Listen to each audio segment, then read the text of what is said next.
사람이 가지고 있는 가장 근본적인 문제는 무엇인가? 중요한 질문이죠. 이 문제를 알아야 바른 신앙을 가질 수 있기 때문입니다. 이 사람의 이야기를 한번 들어보세요. 나는 비즈니스 세상에서 성공의 끝을 보았다. 타인의 눈에 내 인생은 성공의 상징이다. 하지만 일터를 떠나면 내 삶의 즐거움은 많지 않다. 제가 지금 소개하는 고백은 애플사의 창설자 스티브 잡스가 쓴 글입니다. 췌장암으로 마지막 시간을 보내면서 쓴 유서 같은 고백이죠. 계속 들어보세요.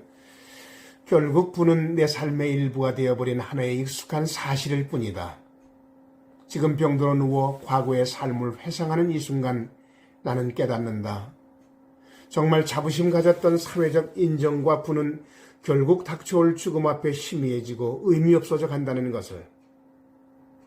어둠 속 나는 생명 연장 장치의 녹색빛과 윙윙거리는 기계의 음을 보고 들으며 죽음의 신의 숨결이 다가오는 것을 느낄 수 있다.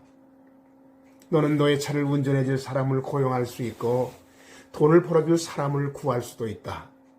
하지만 너 대신 아파줄 사람을 구할 수는 없을 것이다. 잃어버린 물질적인 것들은 다시 찾을 수 있다.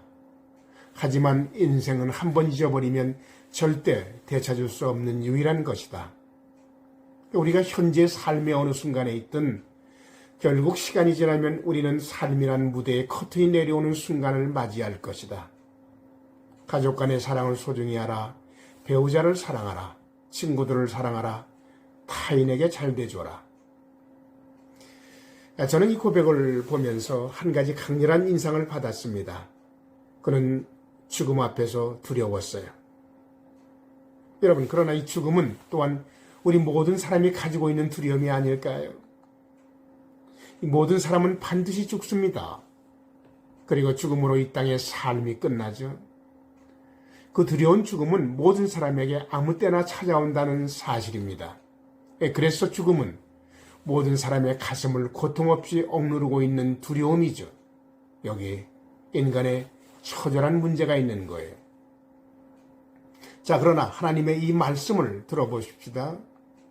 하나님이 사람을 이처럼 사랑하사 독생자를 주셨으니.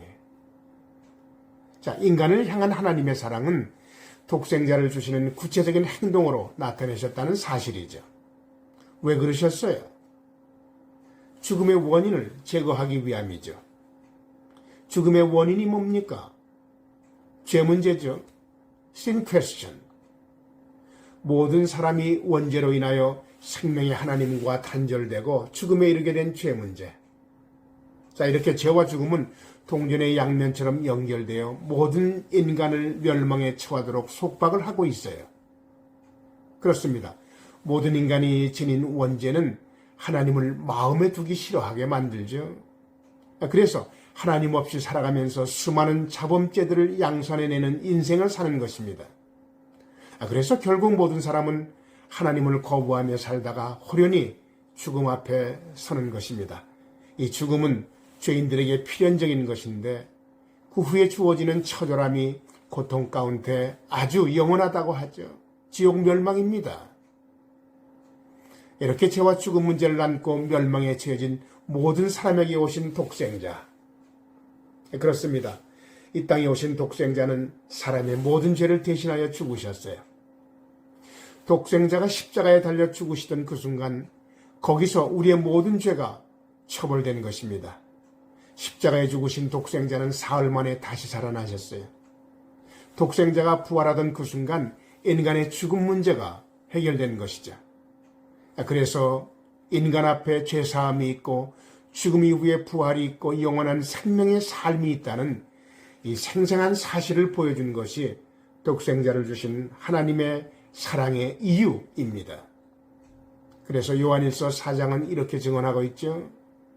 하나님의 사랑이 우리에게 이렇게 나타난 바 되셨으니 하나님이 자기의 독생자를 세상에 보내심은 그로 말미암아 우리를 살리려 하심이라. 그렇습니다. 사랑과 죽음은 진지하다는 점에서 똑같죠. 죽음이 모든 사람을 심각하게 만들듯이 하나님의 사랑도 그렇게 심각한 거예요.